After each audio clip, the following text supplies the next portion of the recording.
Hello दोस्त, नमस्ते, प्रणाम। मैं हूं आपकी वंदना और स्वागत करती हूं रंजना दीदी के चैनल पे।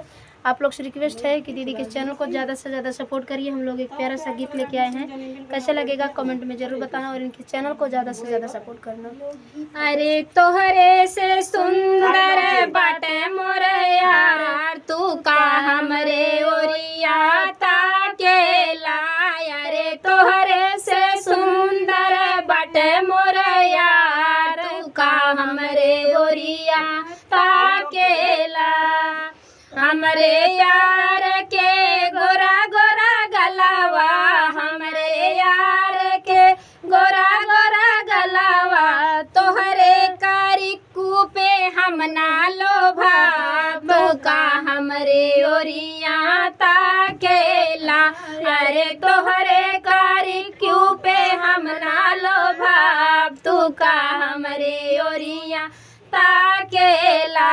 अरे तोहरे से सुंदर बटे मोर यार, तू का हमरे ओरिया ताकेला। हाँ हाँ, तोहरे से सुंदर बटे मोर यार, तू का हमरे ओरिया ताकेला।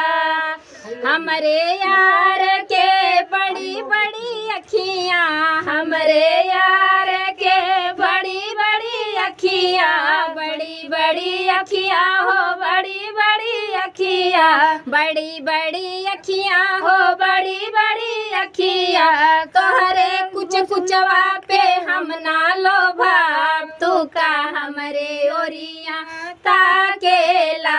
अरे तोहरे कुछ कुचवा पे हम ना लोभा, तू का हमरे ओरिया ताकेला। अरे तोहरे से सुंदर बटे मोर यार, तू का हमरे ओरिया ताकेला। हाँ हाँ, तोहरे से सुंदर बटे मोर यार, तू का हमरे ओरिया ताकेला। हमरे यार के बला कला बलवा, हमरे यार के कला कला बलवा, कला कला बलवा हो, कला कला बलवा, कला कला बलवा हो, कला कला बलवा। तोहरे टकलवा पे हम ना लोभा, तू का हमरे ओरिया ताकेला।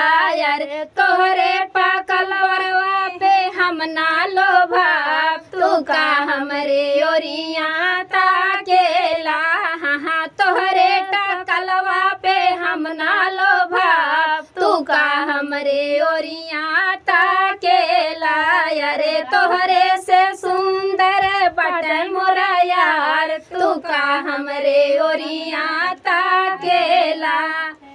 तो फ्रेंड, गीत कैसा लगा कमेंट में बताना और दीदी के चैनल को ज़्यादा से ज़्यादा सपोर्ट करना।